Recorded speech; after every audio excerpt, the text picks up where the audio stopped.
મને છેલ્લા 6 મહિનાથી ગરદનમાં દુખાવો હોવાથી જમણા હાથમાં ટોટલ જગ્યાએ દુખાવો રહેતો હતો પૂરા દિવસ, અને ગાડી ચલાવવામાં તકલીફ પડતી હતી, કોઈ પણ ભારે કામ કરવામાં તકલીફ પડતી હતી, વજન ઉઠાવવામાં પણ મને બહુ તકલીફ પડતી હતી. પછી મેં 15 થી 20 જગ્યાએ મેં ડૉક્ટરોને બતાવેલું, પણ બધી જગ્યાએથી કોઈ રિઝલ્ટ મને નહોતું મળ્યું. 18 સપ્ટેમ્બરના રોજ ગરદનના દુખાવા માટે લાઈવ વેલ હોસ્પિટલમાં મારા ગરદનના દુખાવા માટે ગોપાલ સરે ટોટલ સારવાર આપેલી છે. એનાથી મને બહુ જ સરસ રિઝલ્ટ મળેલું છે. આજે 1.5 મહિનો થયો મારું ઓપરેશન કરાયું. અત્યારે મને એવું લાગતું જ નથી કે મને પહેલાં જેવું થઈ ગયું સરસ, કે મને એવું ઓપરેશન કર્યું એવું લાગતું જ નથી. અત્યારે હું બધું કામ જાતે જ કરી શકું છું, મારું કામ પોતે કરી શકું છું. મારું નામ રબારી હર્ષ વિરમભાઈ છે. હું આમના નાના ભાઈનો છોકરો છું. મારું નામ રબારી નાગજીભાઈ માવજીભાઈ છે.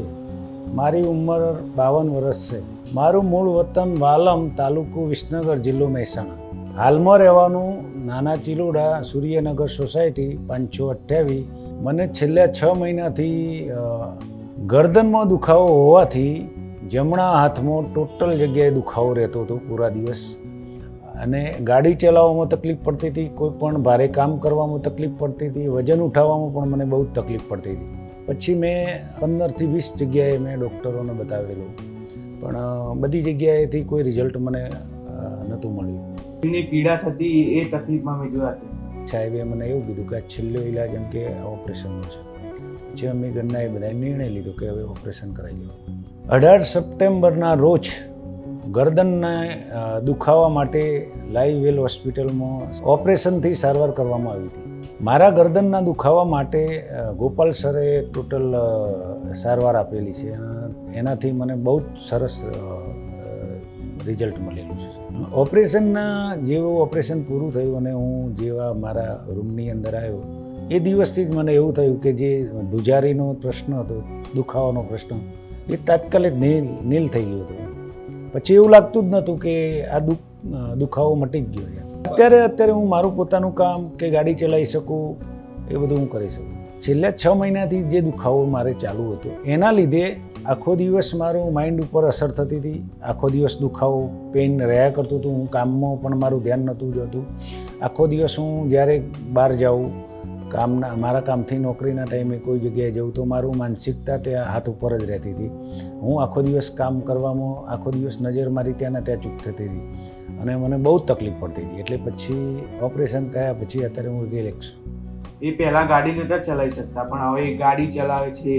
ભાઈ પહેલા ચાલવાની ના પાડી હતી, હવે ચાલી શકે છે, બધું કમ્પ્લીટ કરે.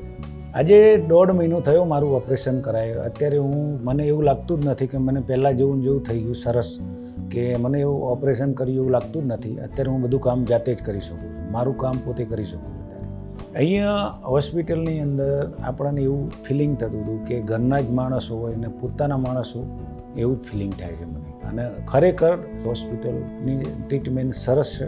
અને બીજા લોકો માટે પણ હું આની પેલું એ કરીશ કે ભાઈ કોઈ પણ ઓપરેશન કોઈને પ્રોબ્લેમિટી હશે તો હું આની ભલામણ કરી શકું. કારણ કે મને પોતાનો રિપોર્ટ સારો મળેલો છે. હું 10-15 જગ્યાએ હું પહેલાં જઈ આવ્યો ચૂક્યો છું કે તમારે ડોક મળે ને પછી નસોના માલિશ કરે ને પગ ખીંચે ને આખી બોડી ખીંચે ને એ બધું, એનાથી કોઈ રિઝલ્ટ મળતું નથી. ઉપરથી જે ઇસ્યુ ઓછો એનાથી વધે. એનાથી હું બીજા કોઈ પણ મારા જેવો કોઈ સેમ પ્રશ્ન હશે તો હું ગોપાલ સરને રિપોર્ટ કરાવીશ અને એમને જ કહીશ કે ગોપાલ સર જોડે જતા રહો, તમે તમારું કામ પતી જશે. હું એ જ સલાહ આપીશ કે આ અવારનવાર માલિશ કર્યા વગર આપણે ડાયરેક્ટ ડૉક્ટરના પાસે જવું જોઈએ. જે હાઈ ડૉક્ટર હોય એની પાસે જવું જોઈએ અને આપણે રિપોર્ટ કરાવવા જોઈએ. અને ઓપરેશનનું કહે તો ઓપરેશન કરાવવું જોઈએ ગભરાયા વગર. હું ગોપાલ સરનો ખૂબ આભાર માનું છું કે મને નવી જિંદગી આપી છે.